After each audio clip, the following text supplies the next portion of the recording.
Today I'm going to take you on a journey through how we uncovered all of this.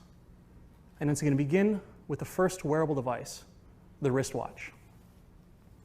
So the wristwatch was actually a New Year's gift to Queen Elizabeth in 1571. And it was so large that it was referred to as the arm watch. But what this was that it marked the first point when we started designing technology to be born on the body. In 1644, the Qing dynasty was the first to miniaturize the abacus, which was a calculating tool used long before our numerical written system. And what the abacus ring did was it gave the merchants and traders of the Qing dynasty a competitive advantage against other civilizations. Fast forward to the 1950s, we find one of our personal favorites, the button spy camera. And CIA agencies, CIA, British intelligence, they all created their own version of this. It would be, worn under a trench coat. But this is the reason why when we think back to the time of Cold War spies, we always envision them wearing a trench coat. Next is 1961, was the first wearable computer. Edward Thorpe and his team had created a circuit board that's designed to be worn in the shoe to beat casinos at roulette. That's really cool. But what this was the first time a circuit board provided benefit in a clothing accessory. 1979 is where we started looking at the early days of research for modern wearable computing. So Steve Mann is arguably the pioneer of this entire sector. His early research had backpacks, helmets, and as you can see, something. But what it was this research really became the foundation of what we found later on. In 2000, the first Bluetooth headset came out, and it gave us a way to talk on our cell phones while driving. Back in the day when we actually just used to talk on our cell phones. So what I'm saying is, right now, all of this is early on. But it was September 2009 when it became commercialized. Okay? The Fitbit tracker was a confluence of innovation. It took connectivity, mobility, connection, communication, computing, all of it, and put it into the device, which could then be sold and made its way into the consumer space.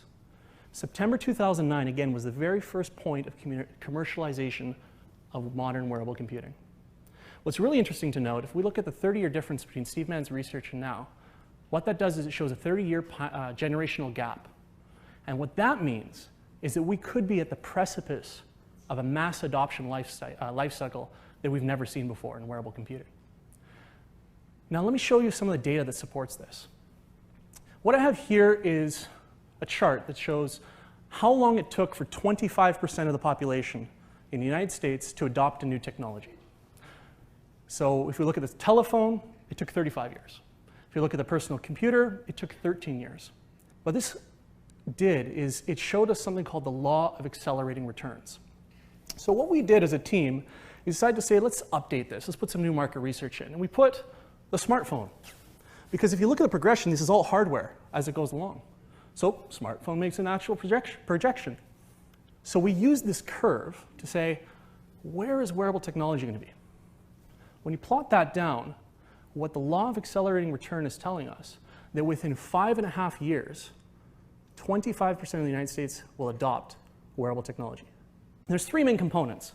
The first one is activity monitors. Activity monitors are devices that quantify the human body. Next is head-mounted displays. And head-mounted displays are computers on our heads. Now, I know computers on our heads sounds a bit crazy right now, but it's actually quite valuable in the workplace. You have deskless workers who are always using their hands, who need access to information. If you can send it to them, that's very valuable. This makes it safer and more productive. Lastly, we have smartwatches. Smartwatches are, for all intents and purposes, a cell phone in your watch. But they provide the benefits of an activity monitor by creating quantification and analytics. But they also create the benefits of head-mounted displays by creating information flow.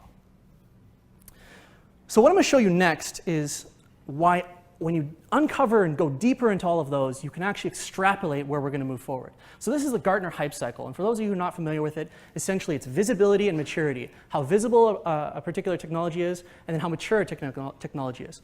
So as a technology first come out, everyone gets really excited, expectations go whoop up to the roof, and the peak of inflated expectations. Enterprises enter, they make some bets, technology doesn't turn out to be everything it's cracked up to be, But the companies that get value continue to invest, and as their successes spread, it rises into the plateau of productivity. So when we took the relationships in those 3 main points and we dived even deeper, we were able to plot all of the main relationships in wearable technology and where they are, where they're going to be, what point they're at in terms of visibility and maturity. Now, it's impossible for me in the next 8 minutes to go through everything. So what I'm going to do for you now is I'm going to talk about only 2 things. The only 2 things are quite simple. How is wearable technology going to affect our enterprise life and our workplace? And how wearable technology is going to affect our healthcare system and the medical industry. So let's take a look really quickly here at the 2 differences. So this is the enterprise. Any aspect of this is relevant to enterprise. And this is medical. The first thing we note is that enterprise is further along the curve. They're just about to enter into the adoption lifecycle for enterprise. Now, the first 4 points all have to do with pushing information to a user. The next 4 points all have to do with pulling information. And the following 3 have a little bit of a mix to do with communication and to do with information flow and safety. The next is the medical field. The medical field's a bit earlier on, right? What I'm going to talk about is mainly around activity monitors.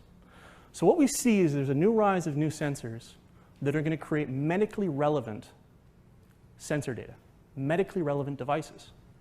This is different than it was before because instead of just doing running and heart rate and sleep and calories, we're talking cholesterol, we're talking glucose, we're talking things that you would get at a checkup when you go to the doctor.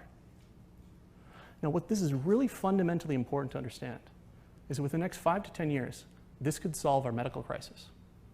Make no mistake, we have a problem coming. The baby boomer generation is an average of 59 years old. As they near retirement, as they get older, they're going to enter the high-risk area. And as they enter the high-risk area, can you imagine what happens when 20% of the population has to go to the doctor every month? We have a serious problem coming. So what medically relevant wearable devices will do is allow us to make more efficiency in data collection. Instead of you going to make an appointment, your doctor will say, I see something wrong with you, come to me. Imagine the data that the entire world is going to have for medical research. Skip out the whole lab process. Throw computer power and supercomputers at this. We are going to learn so much about the body that we have never known before. So what I want to summarize is that really the 2 points that I talked to is just the beginning. We've already uncovered hundreds of use cases with the people we work with. And without getting to any of those, you can start to see where wearable technology is going to make a huge, huge difference and impact.